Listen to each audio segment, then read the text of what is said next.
जय जगन्नाथ फ्रेंड्स ओडिया सुख संसार चैनल को आपण को बहुत बहुत स्वागत।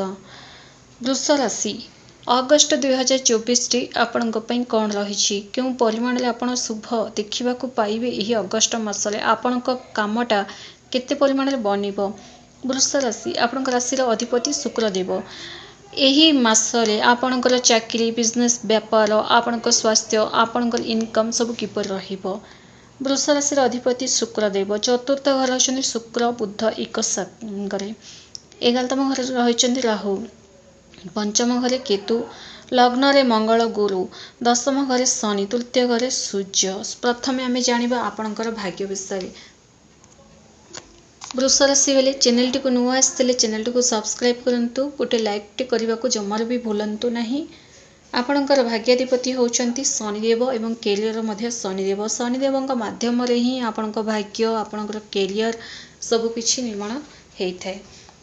भाग्य आपणकर भल रही। शनिदेव वर्तमान वक्री अवस्था अछंती एवं भाग्य को मध्य आहुरी मजबूत कराउचंती। चाकरी मिलिबार फुल संभावना रही। बड़ सफलता आपनको मिलिबो। भाग्य भल रहितबा जोगु जो काम रे आपण हाथ देबे से सक्सेस ही सक्सेस पाइबे। आपणको भाग्यटा घोड़ा परी दौड़िबो फ्रेंड्स, अटकिबो नाही। चाकरी निश्चित भाव मिलिबो। जो पर्यंत आपण चेष्टा करिवे तेबे जाए आपण मिलिबो, कारण चेष्टा ही सफल होता है। एवं आउ गोटे कथा जानि रखंतु वृष राशि बेले यही जो समय आपणको पई सुनार समय अटे फ्रेंड्स। जहाँ जो काम करने को चाहिए से आपणको बुद्धिटा ठीक भाव में सहयोग करेंगे और आपण टैलेंट आपण देखिए। जो माने कला क्षेत्र अच्छा भल एवं जो माने एजाएं चेष्टा करचंती विफल हो जाउचंती कला क्षेत्र जाई पारना किंतु कला क्षेत्र निश्चित भाव में चांस मिलिबो। बहुत बढ़िया रही। बिजनेस व्यापार आपणकर भल चलिबो। बिजनेस रे बहुत उन्नति करिवे, बहुत आगो को जिबे। आपणकर सूर्यंकर दृष्टि दशम घरे पड़िबा सरकारी जनित रिलेटेड जहाँ भी काम अच्छी ताहा संपूर्ण रूपे पूरा हबो एवं आपनको गवर्नमेंट जॉब मिलिबो। ता सह किछि लोके आपनको अहंकार एवं जेलस मध्य करि पारंती। आपनको देखिके टिके जागृत आपणकर आखापाखी लोकंक सह मिलामिशा करबा अपेक्षा निजको अधिक समय देबा भल, कारण किछि लोक आपनको आपणकर उन्नति देखि अहंकार मध्य होई पारंती। खास कर जो माने कार्य क्षेत्र अछंती, जो माने बिजनेस करचंती, एमानकु टिके ध्यान दे चलिबा आवश्यक। माने आपण जदि कार्य क्षेत्र अच्छे बिजनेस करचंती तो सही क्षेत्र रे थिबा लोके माने ही आपनको हैरान मध्ये पके पारंती।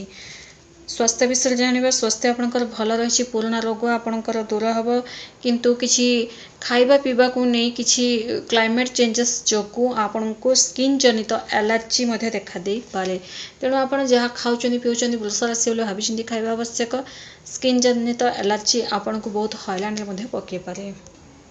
शिक्षा विषय जानिबा। पंचम घरे केतु। पंचम घरे केतु रहिबा मन विचलित करेबे। पंचम घरे केतु ए वर्ष जाक ही रहिबे। वृष राशि बेले जहाँ भी डिसीजन नेबा आगु भाभी चिंती डिसीजन नेबा आवश्यक। मन विचलित करेबा माने करुथबा काम रे इंटरेस्ट आपनकर बढ़िबो नाही। अन्य काम रे हाथ देबी, अन्य काम करिबी, ए सब ही आपनको मन को आसीबो। तेणु टिके आपण मन को कंट्रोल करबा आवश्यक। एवं केतु वर्ष जाक रहिबा यह ही आपणकर मन विचलित प्रॉब्लम मध्य देखा दे पारे। बहुत सारा कन्फ्यूजनेस आपणक भितर देखा जीवो।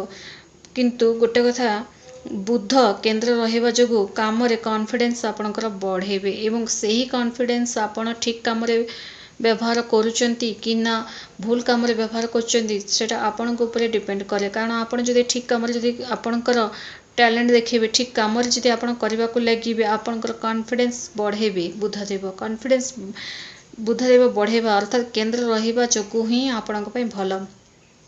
लव रिलेशन विषय जानिबा। लव रिलेशन रे धोखा मिलिबार संभावना रही। दुई लवमेट का भितर आर्गुमेंट हेबार संभावना रही। किंतु एठी गुरुंकर दृष्टि पंचम घरे पड़िबा अमृत तुल्य अटे।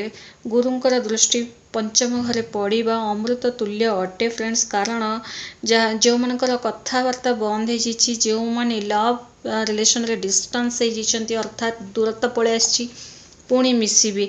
किंतु कोट ना कोठी गुरुंकर दृष्टि पड़िले मध्य धोखा आपनको मिली पारे। कथावार्ता हेबे, 2 दिन 3 दिन कथा भी पुणी आर्गुमेंट देखा जिवो। ए सब समस्या आपणकर रही लव रिलेशन रे।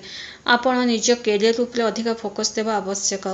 निजे जदि कैरियर बनईदेवे आपण भल एवं आपण कैरियर उपरे आपण फोकस कले सबकिछि आपे आपे भल हेबाकू लागिबो।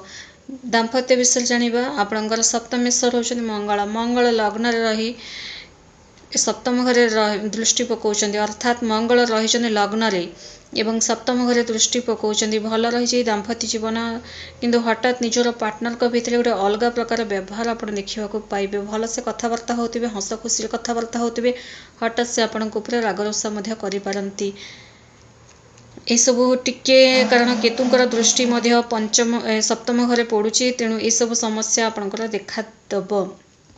तेणु आपण टिके जागृत कारण केतुंकर दृष्टि सप्तम घरे पड़िबा पार्टनर भितर स्वभाव तांकर व्यवहार चेंज करई थांती।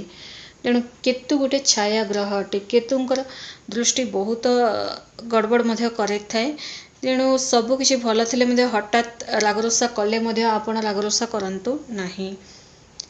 कौन करेंगे वृष राशि बेले सबकि आपणकर लाइफ रे भल ही चलू जहाँ भी दुख अच्छी सबकि दूर हो।